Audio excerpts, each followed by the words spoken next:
La pression est à 80 et continue de chuter. La scie. Pression à 75.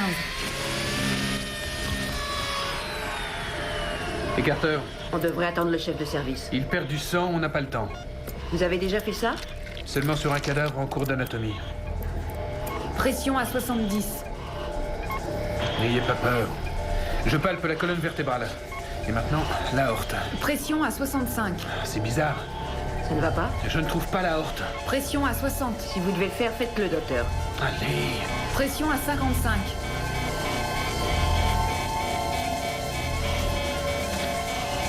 Je l'ai. Passez-moi la pince.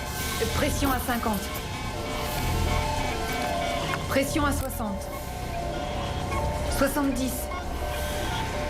80. 90. 105. Excellent travail, docteur Ferguson. Et c'est seulement votre deuxième jour. Nos félicitations au docteur Jay Ferguson, qui a sauvé une vie pour la première fois.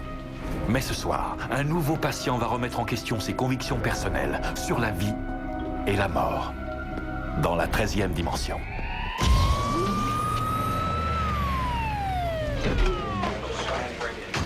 Votre mari va bien. Merci. Merci beaucoup. en prie. C'est merveilleux. Excusez-moi. Attention devant. Qu'est-ce qu'on a? Tentative de suicide, on l'a trouvé pendu dans un entrepôt. Son état? Rythme cardiaque 20, pression sanguine 60, respiration à 12. On dirait que vous l'avez décroché juste à temps. Pas si sûr, la personne qui l'a trouvé dans cet état a affirmé qu'il était là depuis 20 heures. Ça m'étonnerait. 1, 2, 3. Il est glacé. Des couvertures, vite. Oui, docteur. C'est qui c'est? Non, on a juste trouvé ça. C'est vide. Il revient à lui. Comment vous appelez-vous? Monsieur? La mort. Vous pourriez répéter, monsieur? Je suis la mort. Nous sommes transportés dans une autre dimension. Une dimension faite non seulement de paysages et de sons, mais aussi d'esprit. Un voyage dans une contrée sans fin, dont les frontières sont notre imagination. Un voyage au bout des ténèbres, où il n'y a qu'une destination. La 13e dimension.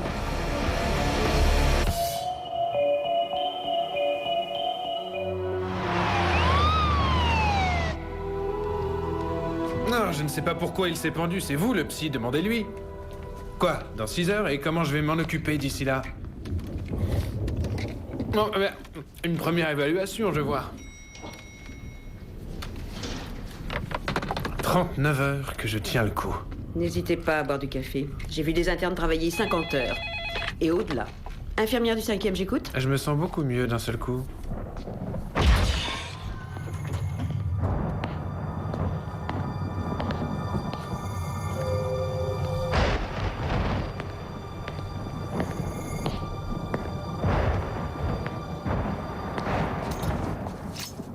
Bonsoir, je suis le docteur Jay Ferguson. Écoutez, docteur, ne vous inquiétez pas pour moi, j'ai pas l'intention de le refaire. C'est rassurant, mais dans un En hôpital, fait, je le referais si j'étais sûr de réussir. Mais rester pendu là-haut pendant 22 heures, ça vous remet quelques idées en place. En effet, ça fait longtemps. Pas vraiment, mais j'aurais dû savoir que je perdais mon temps. Je suis même pas vivant. Qu'est-ce qui vous fait croire ça, monsieur... Monsieur? La mort, je vous ai dit. C'est sérieux. Vous n'aimez pas ce nom-là? Bon, je réponds à beaucoup d'autres. Anubis, Thanatos, Yen Wang. Je peux même vous en citer des pages. Vous avez déjà tenté de vous suicider avant? Mais j'y avais pensé. Souvent. Ça m'a tout l'air d'une dépression. Vous avez trouvé ça tout seul, vous? Vous êtes un spécialiste. Depuis quand vous sentez-vous comme ça? J'en sais rien. Ça a dû commencer vers le milieu du XIVe siècle. Écoutez, j'aimerais vous soigner, mais si vous refusez de m'aider... Mais si pourtant vous, le médecin, je peux pas faire mieux que de vous répondre, docteur. Vers le milieu du XIVe siècle, la peste noire a éliminé un tiers de l'Europe. Il y a eu moins de décès en France. Si c'est insuffisant pour faire une dépression, je sais pas ce qu'il vous faut. Si j'ai bien tout compris, vous vouliez mourir ce soir parce que vous vous sentez responsable de la peste. Non, vous n'avez pas compris. Écoutez, docteur, j'essaie de vous dire que mon rôle est de prendre la vie des autres. Bon, ça fait des siècles que je n'arrête pas de tuer des gens depuis que le monde est devenu monde. Eh ben, je crois que ça suffit à faire une dépression. Maintenant, j'en ai assez, j'ai eu ma dose. J'abandonne. Vous voulez dire que plus personne ne va mourir? Oui, c'est exact. Un peu plus et vous serez au chômage. Mais si vous abandonnez, pourquoi vouloir vous suicider? Parce qu'ils sont contre l'idée que j'abandonne. Qui ça, il? Il. La chorale céleste, les harmonies de l'univers, les anciens dieux grecs, les parcs, tous ceux qui sont au-dessus des hommes.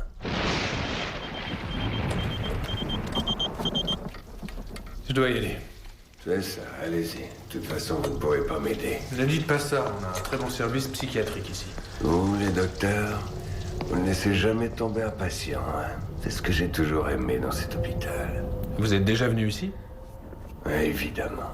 Alors donnez-moi votre vrai nom et je trouverai votre dossier.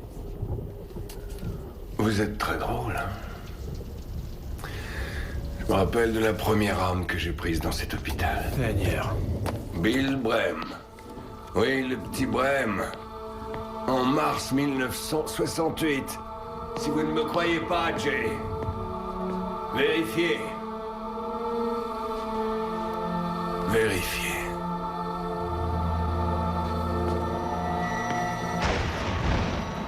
Vous avez sonné? Oui, une fillette de 8 ans est entrée avec de la fièvre. Comment va notre inconnu? Oh, il se croit responsable de la peste. Ah, génial. On sait qui c'est maintenant. Oui. Vous tenez le coup? Ah oui, mais j'ai la tête comme dans un étau. À part le fait que je lutte pour garder les paupières ouvertes, je me sens en pleine forme. 5e étage? Oh, juste un petit service. Non, je ne quitte pas. Oui? Trouvez-moi le nom du premier patient qui est mort dans cet hôpital.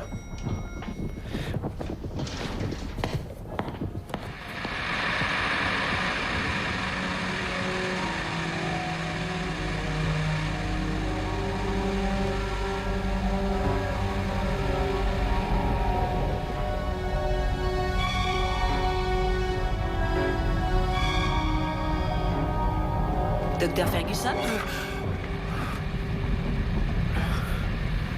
L'inconnu s'est envolé.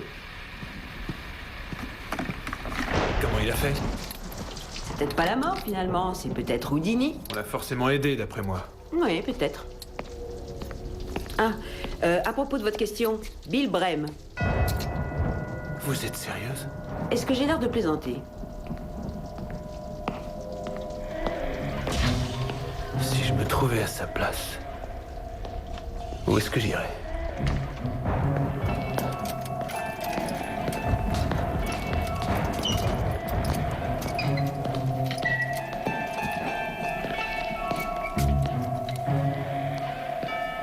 Écoutez, je sais que c'est un peu tard pour ça, mais je m'excuse. J'espère que vous trouverez le courage de me pardonner, même si c'est difficile à accepter. J'en étais sûr. Comment avez-vous réussi à vous libérer? Oh, pitié. J'ai affronté les dinosaures. Ils croient qu'une paire de menottes suffit avec moi. Alors, à propos de Bill Brem? Ça ne prouve absolument rien. Non. Mais en attendant, je vous ai fait réfléchir, avouez-le. Vous auriez pu trouver son nom sur Internet. J'ai une tête d'accro à l'informatique. Les actes de décès sont publiés partout. Écoutez, soit je vous ramène dans votre chambre, soit j'appelle la sécurité. Calmez-vous, les menaces sont inutiles. Si vous voulez le savoir, son nom figurait là-dedans, avec tous les autres.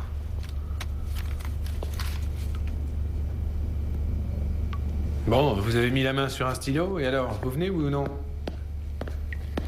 Vous auriez une seconde, s'il vous plaît? Alors, où en était-je?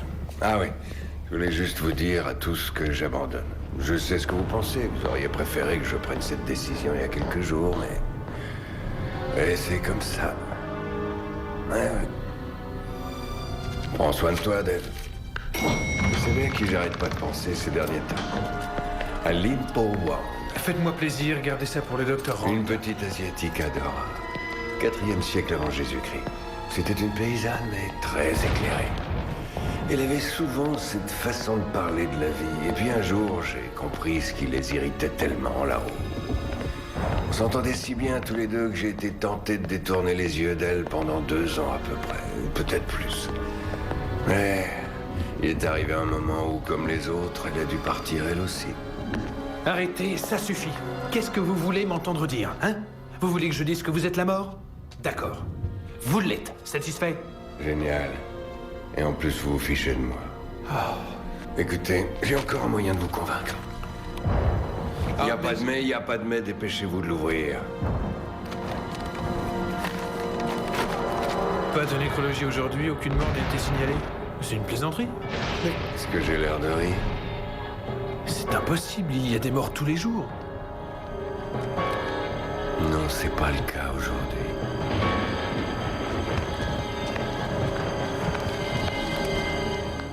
Oui, vérifiez la rubrique nécrologique, s'il vous plaît. Et alors? Personne dans toute la ville. Oui, je sais, c'est bizarre. Écoutez, Alors, ça fait New York, Los Angeles, Chicago... Ouais, c'est bon. Vous connaissez personne à Londres, à Rome, à Bora Bora? je veux bien reconnaître que tout ça est extrêmement bizarre. Et la chance que personne ne meure pendant 24 heures dans différents endroits est forcément impensable. Mais ça n'a rien à voir avec vous. Vous êtes sûr? Oui, j'en suis sûr. Écoutez, vous êtes quelqu'un de très, très malin. Et de complètement fantasque. Mais vous n'êtes en aucun cas la mort. Bonjour, Jay, mon chéri.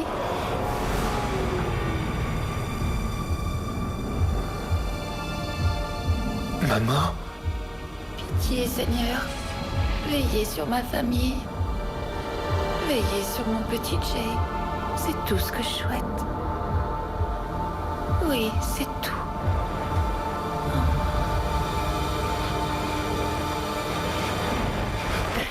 Docteur, je suis vraiment désolée, vous êtes sûr que ça va? Oui, Le courant a sauté et j'ai cru entendre... Non, rassurez-vous, ça va, ça va. Non, ça va, je vous assure, ça va, merci.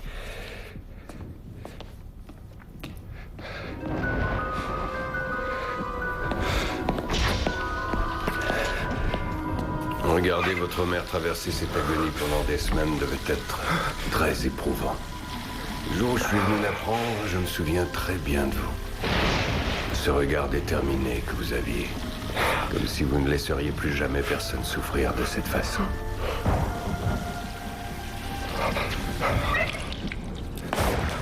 Je peux dire que c'est grâce à moi que vous êtes devenu médecin. Mon Dieu.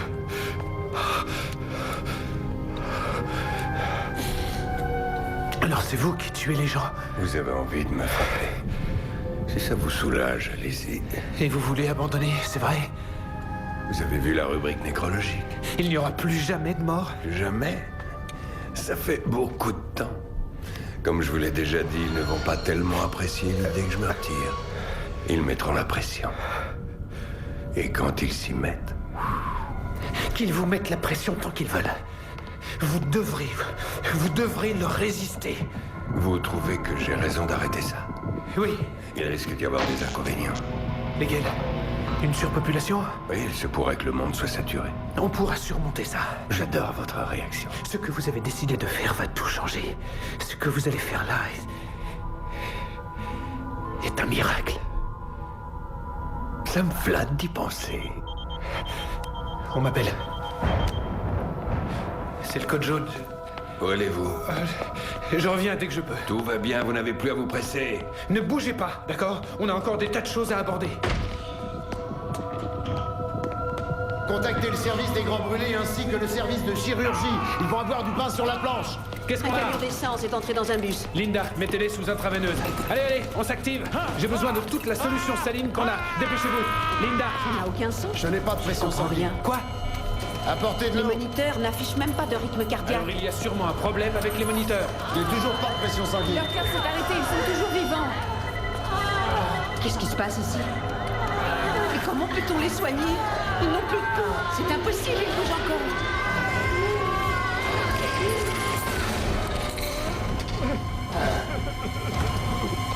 Docteur Ferguson. Docteur Ferguson. Ferguson, où allez-vous?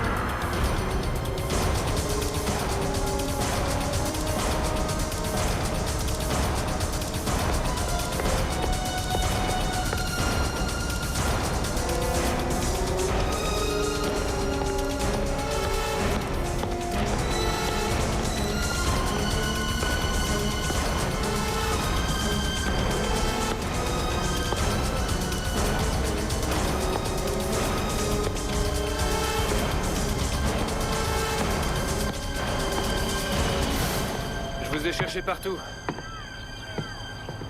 Je tue les fleurs aussi. Vous n'avez jamais dû y penser. Et pas seulement les gens et les animaux, je tue aussi l'herbe, les arbres, les roses. Je les fais tous mourir. L'autre jour, j'ai vu une très jolie rose. Aussi jolie que celle-ci. Et pour la première fois, j'ai pris le temps de l'admirer en disant « C'est magnifique ». Et là, j'ai su que je ne voulais plus tuer les roses. Ni autre chose. Ni personne. Ni quoi que ce soit, plus jamais. Qu'est-ce que vous vouliez me dire, Jay? Il faut reprendre le boulot. Ce n'est pas ce que vous voulez. Peu importe ce que je veux, vous n'avez pas le choix. Vous savez ce que ça implique? Oui. La vie sans vous est loin d'être un miracle. C'est en fait une malédiction, et si vous ne revenez pas, les gens vont souffrir éternellement. Mais tout ça, vous le saviez déjà. J'avais des soupçons, oui. Mais je ne voulais pas m'y fier. La preuve se trouve en salle des urgences. Un seul jour d'arrêt après environ 5 milliards d'années.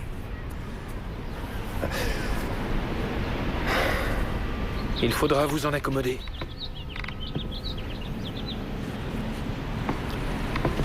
Dites-moi, Jay, depuis quand n'avez-vous pas eu l'occasion de respirer le parfum d'une rose? Non mais vous croyez qu'on a le temps pour ça, franchement? Je le crois, oui. D'accord. Je n'en sais rien. Bien avant de faire des études médicales. Ça fait un bail. Ça fait vraiment longtemps. Allez, on y va. Tenez. Allez-y, sentez-la.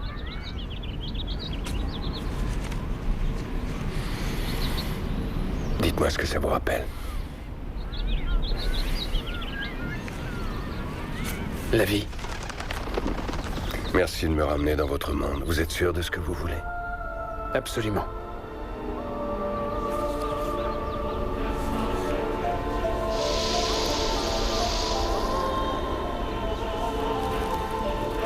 Vous êtes rapide en besogne? Je peux récupérer mon livre, s'il vous plaît? Ouvrez-le. Pourquoi? Faites-le.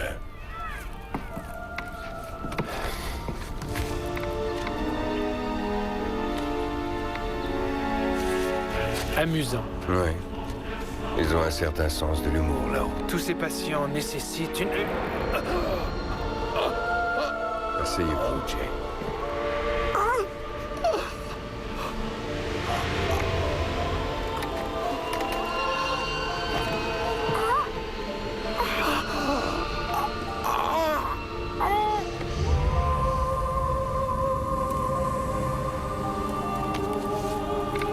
Ça va mieux?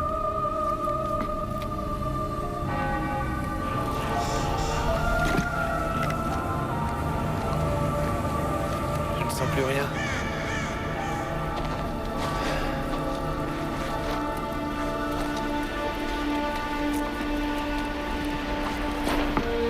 Racontez. C'est une rupture d'anévrisme. Quoi? Oui, votre nom était marqué, Jay. Désolé. Mais je vais avoir 26 ans dans une semaine, C'est non? pour ça que je suis constamment en dépression. Je suppose qu'il n'y a aucun moyen d'en discuter et de vous convaincre de me remettre en place et de tout oublier? J'aimerais bien. J'aimerais vraiment. Mais les règles sont les règles, c'est ça? C'est bien ça. On y va. Je voudrais savoir juste une chose. Le blessé par balle, Fred Jones, que j'ai opéré hier soir. Qui l'a sauvé, moi ou vous? Si vous n'aviez pas été là, je l'aurais mis dans mon livre, lui aussi. Qu'est-ce que ça fait de sauver une vie sans vouloir me montrer indiscret? C'est génial. Vraiment génial. Ouais. Je m'en doutais. La vie et la mort marchent côte à côte. Ce sont des partenaires dans le cycle de l'existence. Si vous ne le croyez pas, parlez-en au docteur Jay Ferguson, qui est un tout nouvel arrivant dans la 13e dimension.